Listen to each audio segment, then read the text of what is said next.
Welcome to the Intellects, Youth with the Nation at Heart. My name is Daniel Adaja, and you are welcome to the recap episode. For more information, don't forget that you can log on to our website, www.theintellect.com.ng. Now, on today's episode, it's the recap edition of the Intellects TV show. Now, the Intellects TV show is poised at igniting the entrepreneurial spirit in Nigerian youth, and that's why we are going to be reviewing our first 4 episodes. Remember that you can be part of this discussion and conversation here by following us on our Twitter, Facebook, and Instagram at the Intellects TV.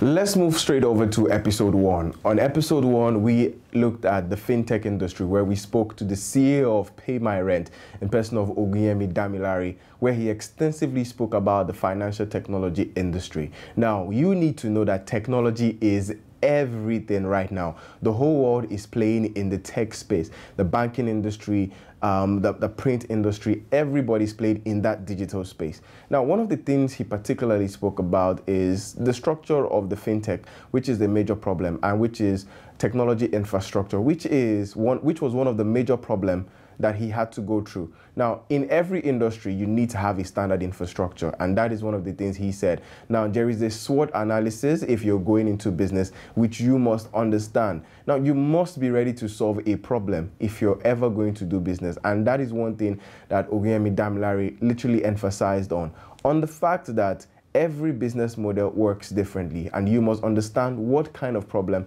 that you want to solve. You are in this game to solve a particular problem, or you are in this industry to fix a particular problem. So what problem do you want to fix? If you take a look at it now, people no longer have to go to the bank before they can carry out transaction. That is because there is now financial technology where you can use your phone from your mobile app to even USSD code. Now, this is like why it's important that as you do your business, you must not take out the fact that technology is going to really help that business to survive. Now, if you are a business person and you play in the field of the fintech industry, you must understand that there is still a lot of work for you to do, in the sense that we still have the challenge with regards to government policy, which OGUNYEMI emphasized on, that there is not enough technology infrastructure to actually support that particular field right now. But a lot is being done, and youths can actually be employed from this field.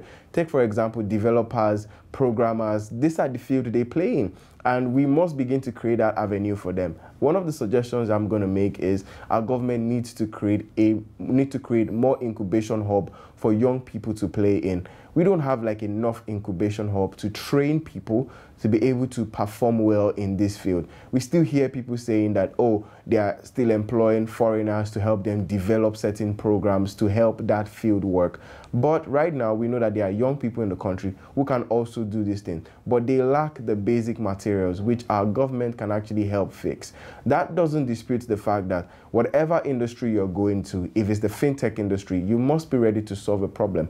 The problem that you want to solve must be able to meet up with the demands that are currently being faced by the everyday people. And there must be a demand for that solution that you are providing by people. So for me, this is one of the basic things I would say. Technology is everything, and you as a business person must be ready to invest in technology.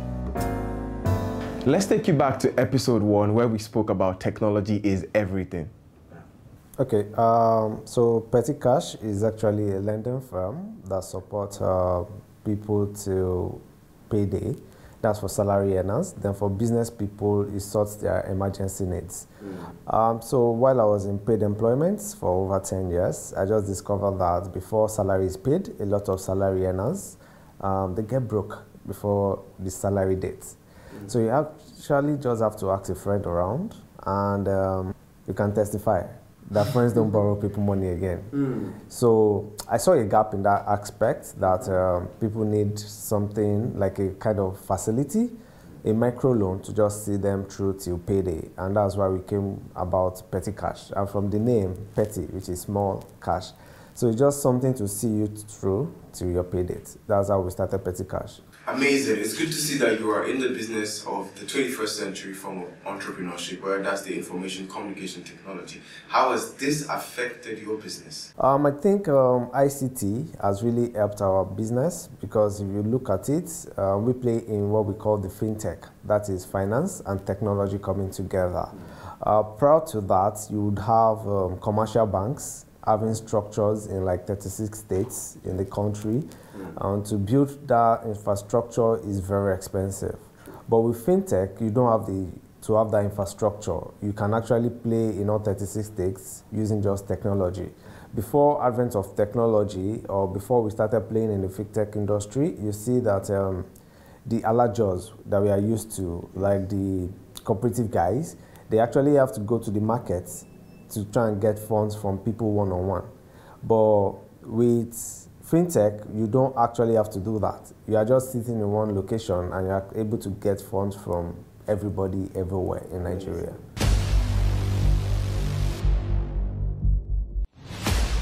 So today, we'll be speaking on technology is everything. And we just watched an interview with the CEO of Petty Cash in person of Mr. Ogunyemi.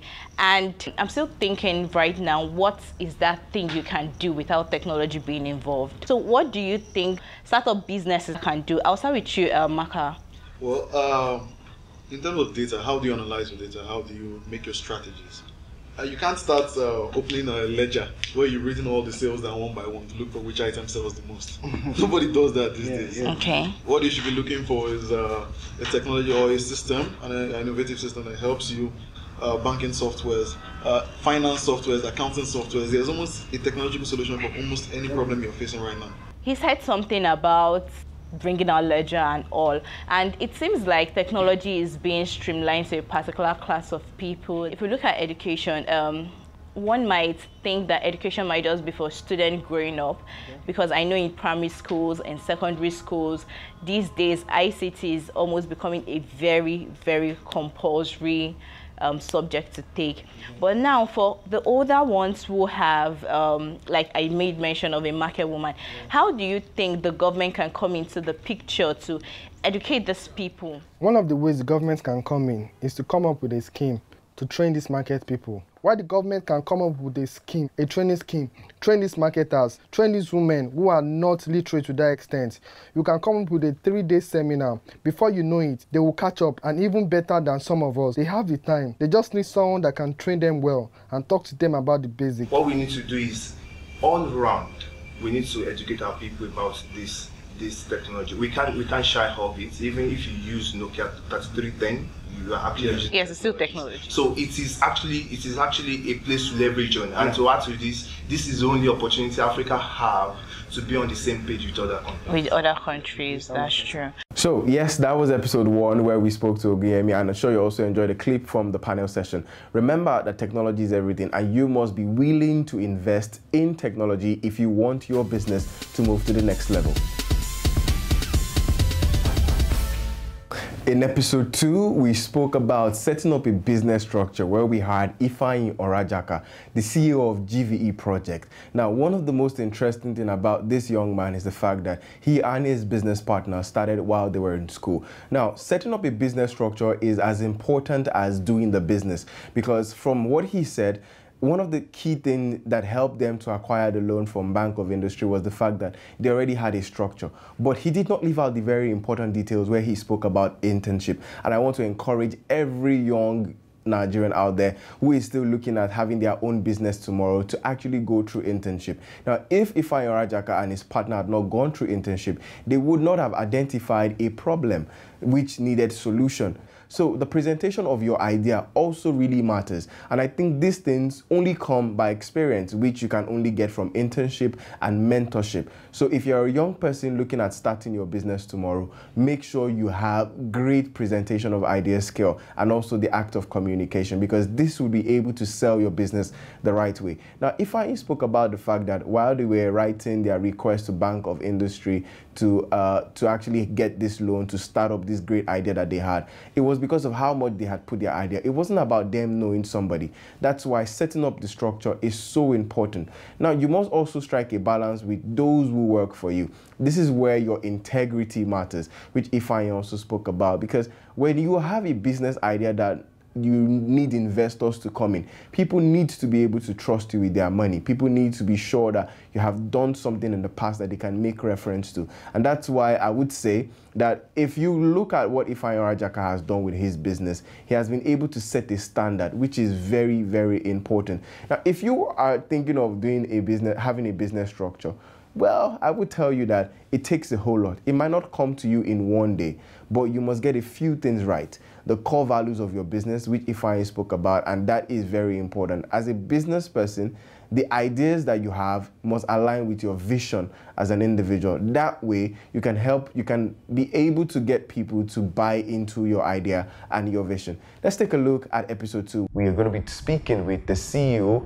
of GVE Project, Ifeanyi Orajaka, who is one of the big names when it comes to solar projects in Nigeria. One of the reasons behind founding the company was as a young engineering student, the passion or the zeal is always to graduate with a good grade and make a way into the oil and gas industry. And we were right on track on that. And we had several undergraduate internships with the leading names in the oil and gas industry in the country. But while undergoing this undergraduate internship, I think we experienced something that changed the course of our career for life. Amazing. Now let's talk about things that young people need to be careful about when having ideas and then they want to start up. And there is also the part of, my idea is good, but nobody is buying the idea. So basically, the way you present your idea matters a lot, and the way you approach potential partners or support people, or people who can provide some support or mentors, also matters a lot. So as a young entrepreneur, one of the first things you should learn is the art of communication. Like knowing how to communicate your vision, because starting up as a young entrepreneur, what you have is a vision to achieve something. So it all boils down to how you're able to communicate that vision to people to get them on board.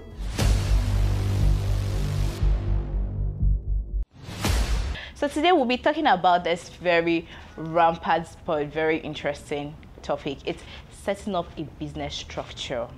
Now, before you go into business, you have to think, setting up a business structure. What kind of business structure do you want to set? We just finished watching an interview with CEO of GVE Project, Ifeanyi Orajaka.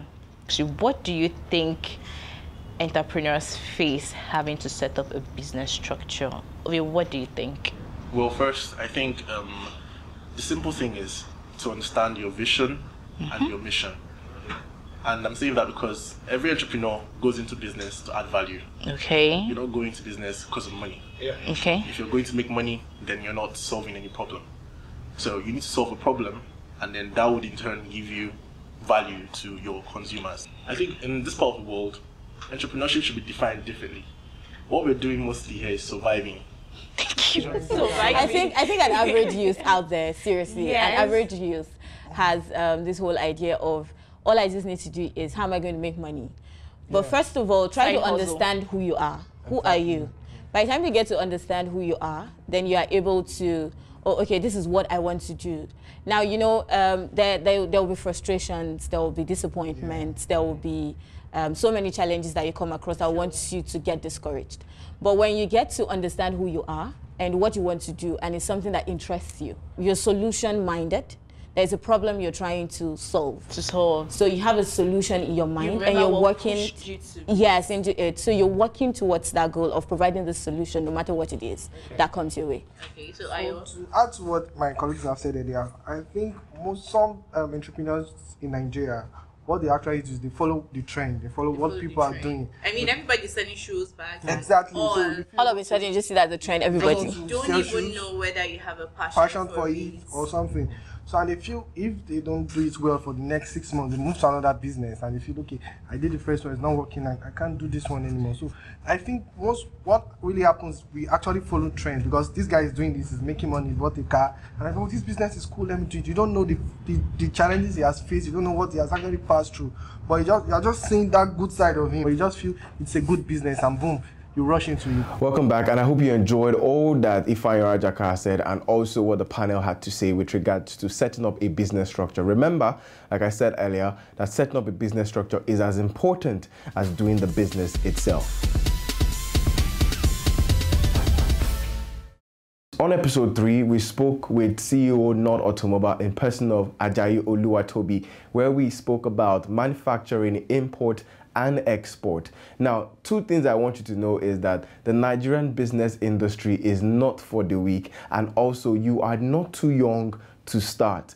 A lot of great businesses started, or great business owners started while they were so young, and they just kept believing in that vision. Now, one thing that Ajayi Oluwatobi said that stuck with me is the fact that as long as you have identified a problem to solve, keep running with it and do not stop. Now, another thing you also need to identify is the fact that teamwork is very, very key, in the sense that a lot of people, their businesses have failed because of the team that they work with. Now, the industry, when it comes to manufacturing, import, and export, is for the smart people. You need to be smart. You also need to network. Now, networking in the sense that you must know those that play in the field that you are in. And yes, challenges would come your way. You might not get it right from the very beginning. And you, as a business person, you must be ready to invest in research and development, because everybody is looking for a better way to solve a problem. You cannot be solving the same problem that somebody has been solving before. So if you are a business person, I'm going to tell you wholeheartedly that you must be ready to invest in research and development. Let's take you a little bit into episode 3. Today, we will be speaking with the CEO of Nord Automobiles. I'm talking of no other than Ajayi Oluwatobi. Good day, sir. Thank you very much for coming. To meet you. Same here. All right, can we get to know you? My name is Oluwatobi Ajayi. I am the chairman and CEO and founder of Nord Automobiles Limited. I grew up in the auto industry. My dad owned an auto company, Squadron Motors, which was a dealer of Peugeot in the early 90s. I'll tell anybody anytime, any day, Nigerian business environment is not a place for the weak. It's not a place for the weak. But some people always misinterpret it for being that you must be unethical or you must be dubious. No, there's a difference between being firm, being thorough, and being unethical. If you're going to solve a problem, you've defined the problem, you've laid out the objectives of solving this problem, and how you're going to go about it. So you have to be thorough, you have to be firm, you have to be very focused, you have to work very hard, you have to be very smart. You also have to be very connected. You have to know people, you have to network. Today we'll be speaking about this amazing topic called manufacturing, import and export industry. We have a lot of automobile companies and assembling companies that we do not know about, which is not a good one. We cannot have these industries in the nation and most people don't know. What do you think influences that, or why do you think that's happening? The spread of information, really. I think branding on the part of the companies themselves, and maybe their branding within their markets, in order to maybe not to overstretch themselves. We as a people as well, these things are available online. We are all online these days. And we still don't know a lot of this thing. We don't know how we can help them. At least I know if the police is using these cars, I'm seeing these cars every day. It's like free advertisement for this company. That's it. Which government needs to do. Okay. So Shirley, before we move away, you want to add something? I want to say something quickly. It's the fact remains that you talked about policy when I was giving my points. Policy, some of our government policies doesn't actually help the SMEs grow, and it's a big challenge. So even when you have the model you want to bring on board and you don't have the necessary expertise to drive results, you wouldn't get there. So that's one of the major problems we actually have. For every sector, irrespective of how people in that sector are ensuring that they thrive on and all, there will still be some factors hindering them to achieve the success. Yeah. So what do you think, like factors, just briefly? The most important is electricity. The cost of electricity. More like power. Sometimes I don't think we should necessarily wait for foreign investors. Yeah, we have investors, yes, exactly. We have investors here that can actually support. So what do you think? Profile Solutions, please. Okay, number one, we need to bring more venture capitalists on board. Number two, government needs to go into private-public partnership, that's PPA. So it actually helps to drive more results. So it's not going to be like a government-owned organization. It's not going to be like a private-owned organization, so that it can actually strive more. Because in this part of the world, I believe when the government owns an organization, it doesn't pull that efficiency we actually want to see. But when it goes in the PPA, for instance, it drives more results, that's it. And that was episode 3. Remember that fear is the disease and hustle is the antidote. On episode 4, we spoke about hospitality and the need for women empowerment. We spoke with the CEO of NPU event, Ebulomo Taishi, in the city of Abeokuta.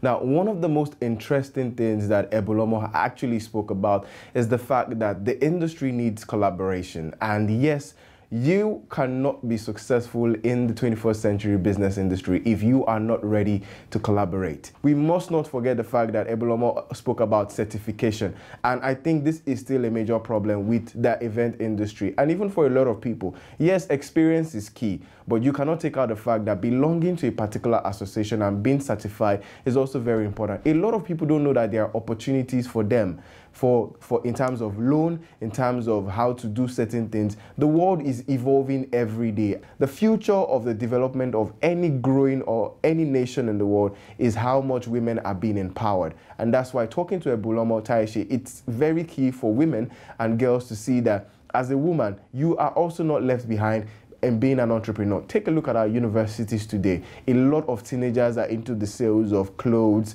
makeup products, are involved in one thing or the other. So if you're a lady out there, if you're a woman out there, and you're still thinking of where do I start from? Well, you have so many examples around you, and all you have to do is start from where you are. Let's take a look at episode 4.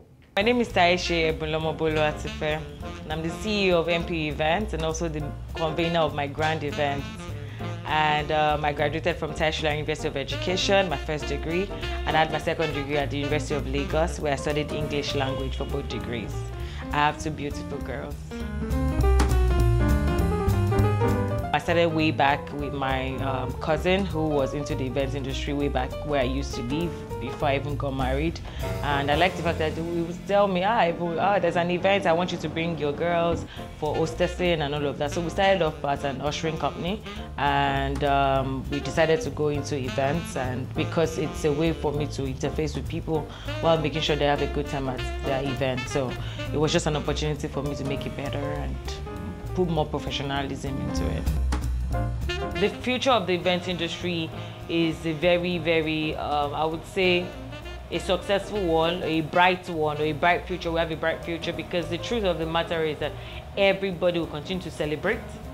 There'll be parties every weekend. It's no longer a weekend thing anymore. You now have people who have their events on Mondays. You have corporate events. You have social events. You have conferences. So definitely, I'm not sure that the events industry is going to die. It's an industry now that has come to stay. We can only work towards standardization and professionalism and making sure that we have the right people doing the right businesses, and we have professionals who are offering this business and not just mushroom companies or mushroom individuals.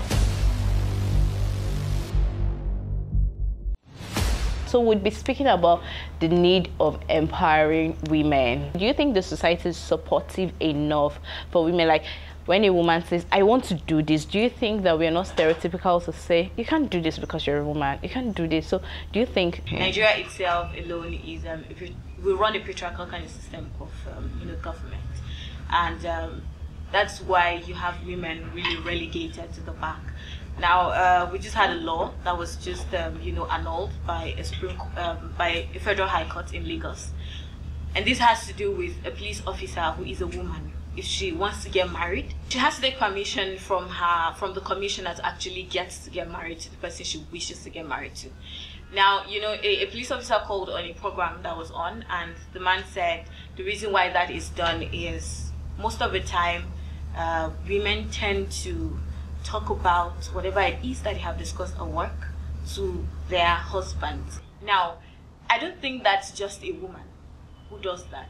A man too can go home as well and go and relate to his wife whatever it is that has been done at work. Yes. Post-colonial era, I think women were to be seen but not heard. So your voice is relegated by a male authoritative figure in your life. That could be your father, your brother, your partner. As of recent years, let's say like 10 to 20 years, people are waking up to feminism and even accepting feminism and the fact that we need to be more intentional about gender equality. There's actually opportunity out there for the women, sincerely. There's actually opportunity. EGCA alone has actually empowered like 30 young minds that women, female, have personally actually had to their lives when I'm trying to train them on robotics. So what I'm driving out is the fact that there are opportunities out there for the women. So we don't need to now, the narrative I'm trying to say is to encourage women to support women. That's my own narrative. And that was episode 4. Remember that there is no greater tool for development than women empowerment. And this is a wrap on today's episode of The Intellects, Youth with the Nation at Heart. My name is Daniel Adaja. For more information, log on to our website, www.theintellect.com.ng. You can also follow the conversation on our Twitter and Instagram handle @TheIntellectTV. Join us every Friday at 11 a.m. for another interesting episode of The Intellects, Youth with the Nation at Heart. Thank you.